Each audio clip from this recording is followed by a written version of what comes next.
Maraming mga lugar at bagay sa Pilipinas na naging sikat at nagbigay ng kulay sa ating kultura at kasaysayan. Ngunit hindi na gaanong napapansin at nakikita sa Maynila ngayon. Ito ay mga kahangahangang lugar at bagay na siyang nagbibigay kulay at kahulugan sa ating bansa. Ang pagkakaroon ng kamalayan tungkol sa mga ito ay mahalaga upang mapanatili ang ating kultura at kasaysayan at patuloy na ipakita ang mga ito sa mga susunod na henerasyon. Sa pamamagitan ng pag-aalala sa mga ito, maaari nating mas maintindihan at mas maipakita ang kagandahan at pagkakaiba ng kulturang Pilipino. Kaya't ating alamin ang mga bagay o lugar na hindi mo na makikita sa Maynila ngayon. Pero bago yan ay huwag kakalimutang mag-like at mag-subscribe sa ating channel para laging updated ka sa ganitong klaseng video.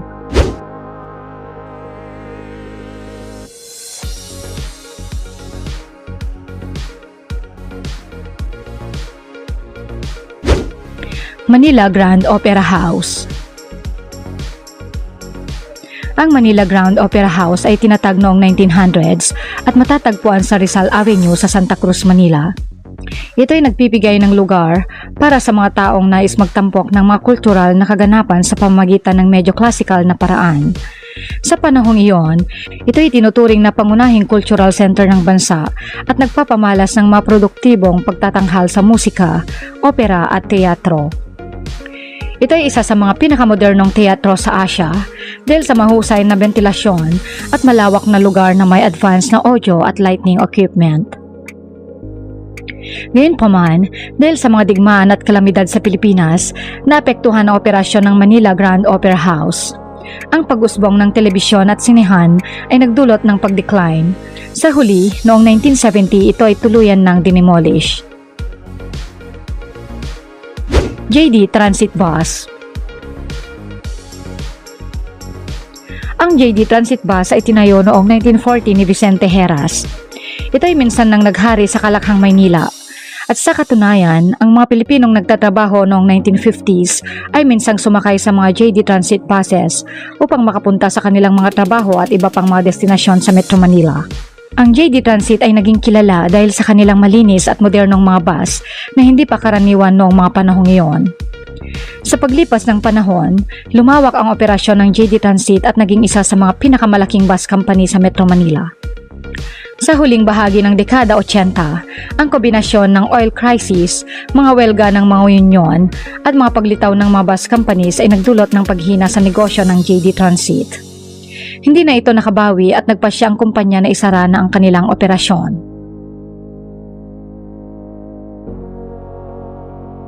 Pasig River Lighthouse. Ang Pasig River Lighthouse ay tinayo noong 1642 sa bunganga ng Pasig River na nagsisilbing landmark sa lugar.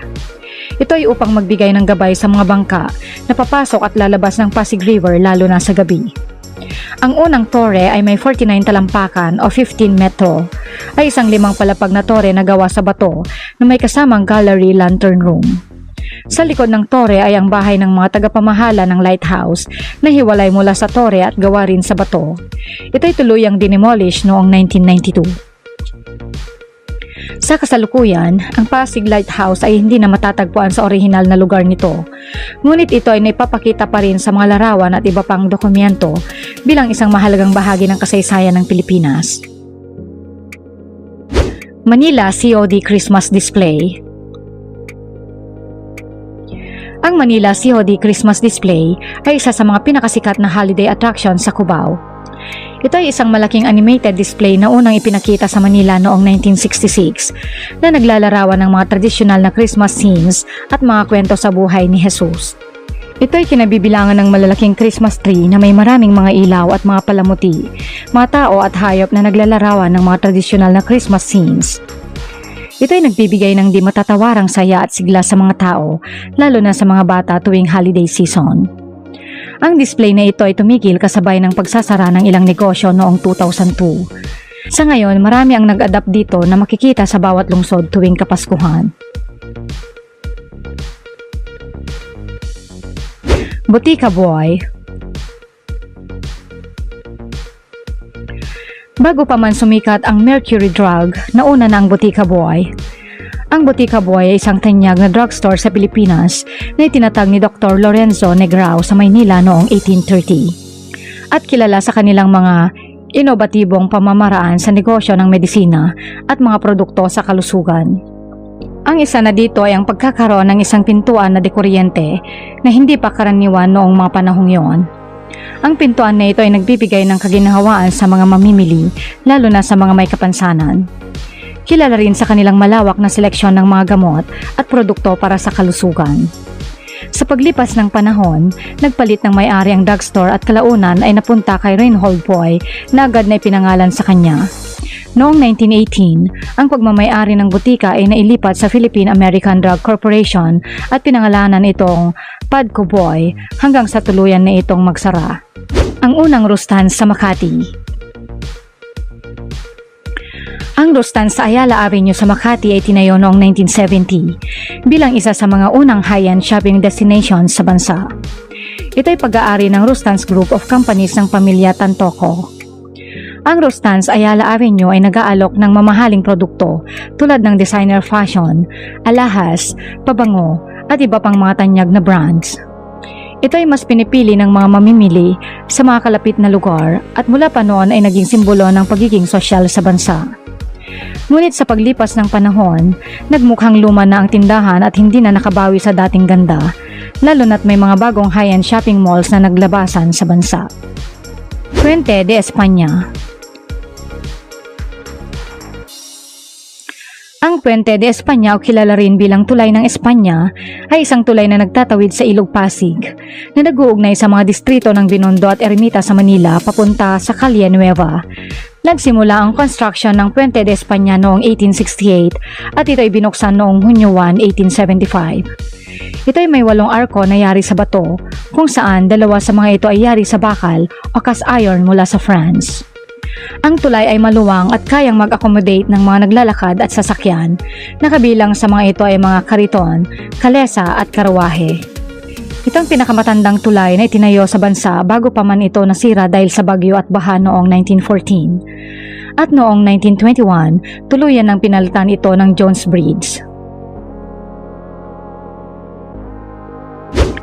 Fiesta Carnival. Ang Fiesta Carnival ay isa sa mga pinakaunang amusement park sa Pilipinas na matagal nang nagpapasaya sa mga bata at matatanda. Ito ay tinayo noong 1971 sa Cubao at nagkaroon ng maraming rides at attractions tulad ng roller coaster, carousel, skating rink, a mini train circuit, a fairy tale castle at marami pang iba. Sa loob ng mahigit na 30 taong operasyon, naging paborito ito ng mga Pilipino. Maraming magkakasama ang nagpupunta dito upang mag-enjoy sa rides, games at iba pang mga attraction. Sa pagdating ng mga mall-based entertainment, computer gaming at pag-angat ng mas malalaking theme park noong dekada 90, unti-unting nawala ang gana ng mga kabataan sa Fiesta Carnival. Kaya't noong early 2000s, nagpasya ang Araneta Group sa Cubao na isara na ang park at magbigay daan sa ibang mas patok na negosyo. Lechero. Noong panahon ng ating mga ninuno, ang mga lechero o mga nagbebenta ng gatas ng kalabaw ay isa sa mga karaniwang hanap buhay. Dahil hindi pa ganap na umiiral ang mga modernong teknolohiya, kailangan ng mga tao ang mga lechero upang makapagbigay ng gatas sa kanilang mga tahanan at sa mga kalapit na komunidad. Ang mga lechero ay naglalakad sa mga kalsada na may dalang bote ng gatas sa kanilang mga balikat. Sa kanilang paglalakad, sila ay nagtitinda ng gatas sa mga bahay-bahay at naglalakbay sa mga malalayong lugar upang maibenta ang kanilang produkto. Ang mga lechero ay hindi lamang nagtitinda ng gatas, kundi sila rin ang nagpapakain at nag-aalaga ng mga baka o kalabaw upang matiyak na malinis at sariwa ang kanilang mga produktong gatas.